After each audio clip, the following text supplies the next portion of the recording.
got so much motherfucking design on right now. Bring it down, bring it back, make it clap. I got 3 old guys on the block with her head. Bitches on the line, and you know. Assalamualaikum warahmatullahi wabarakatuh. Saya Zelvina Fitria dengan NIM 2123217. Di sini saya akan menjelaskan 10 poin-poin penting tentang dinasti Turki Utsmani. Yang pertama, asal-usul terbentuknya Kerajaan Utsmani. Kerajaan Turki Utsmani berdiri pada tahun 1281 di Asia Kecil. Pendirinya adalah Utsman bin Korlil. Asia Kecil, daerah yang terpencil, dan pada tahun 1304 yaitu Utsman bin Rotaril bin Sulaiman Syahri dari suku Lai, salah satu cabang dari keturunan Orfis Turki. Utsman memerintahkan berkisar antara tahun 1990 sampai 1336 Masehi. Kesultanan Turki Utsmani. Kesultanan Turki Utsmani berdiri hampir 7 abad lamanya. Pada tahun 1299 Masehi atau 1924 Masehi. Tidak kurang dari 38 sultan dari pemimpin Utsmani. 5 periode kerajaan Utsmani yang oleh Salih. Yang pertama, periode pertama yaitu Utsman pertama, yang kedua Orkan, ketiga Bayazid pertama, Didar atau putra Murad yang pertama. Periode kedua yaitu Muhammad pertama atau putra pertama, kedua Murad atau Murad kedua, ketiga Muhammad II atau Fatih putra kedua.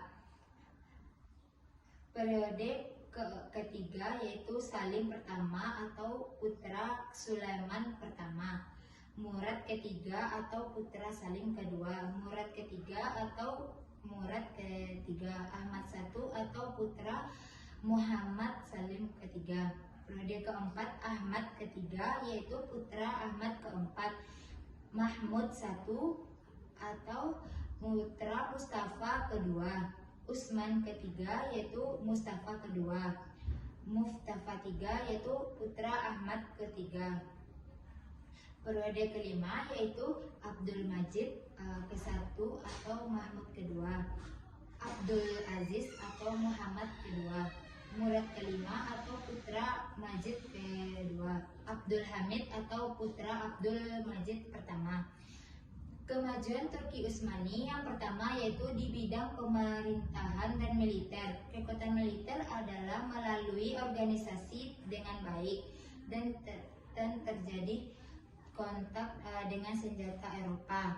Kedua, bidang ilmu pengetahuan. Organisasi pemerintahan kemiliteran banyak mereka syarat dari Bizantium.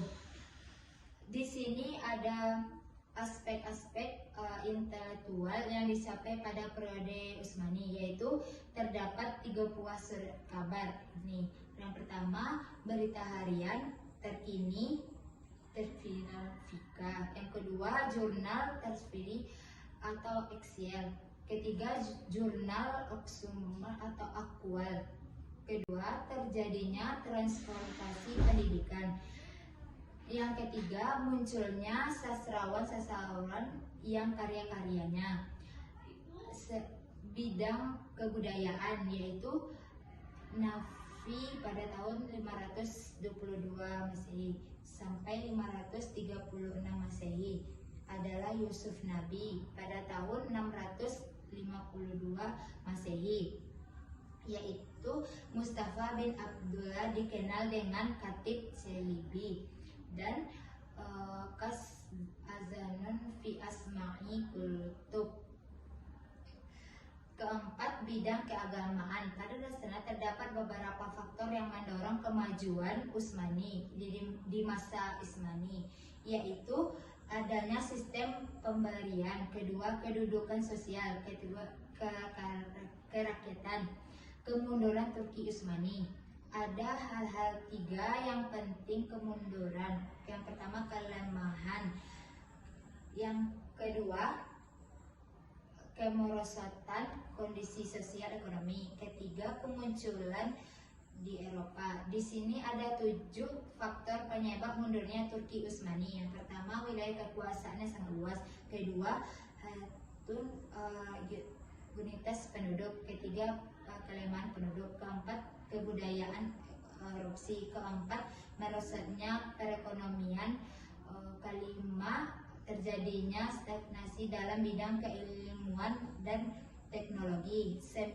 Ketujuh, pemberontakan yang sangat deskripsi. Dampak positif dan negatif. Yang pertama, positif Turki, yaitu perkembangan yang terjadi pada peradaban Islam. Yang kedua, terjadinya kemajuan pada bidang politik dan kemajuan. Ketiga, membangun. Keempat, menyebar pengamal Islam. Yang kelima, kekaisaran. Yang selanjutnya dampak positif. Yang pertama,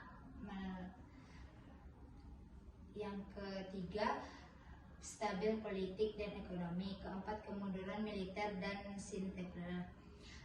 Peninggalan sejarah. Yang pertama, Masjid Biru. Yang kedua, Masjid Sulaiman. 3, Istana Tokopi. 4, Istana Makbul. Yang ketiga, Jembatan Masjul. Yang kelima, Masjid Ahmad Difli. Ibrahnya yang pertama untuk mengetahui sejarah dinasti Utsmani. Yang kedua, untuk mengetahui siapa saja yang kesultanan yang pernah memerintahkan di masa Turki Utsmani. Ketiga, untuk mengetahui kemajuan. Keempat, untuk mengetahui faktor kemunduran dan sejarah. Hanya itu yang saya dapat sampaikan. Assalamualaikum warahmatullahi wabarakatuh.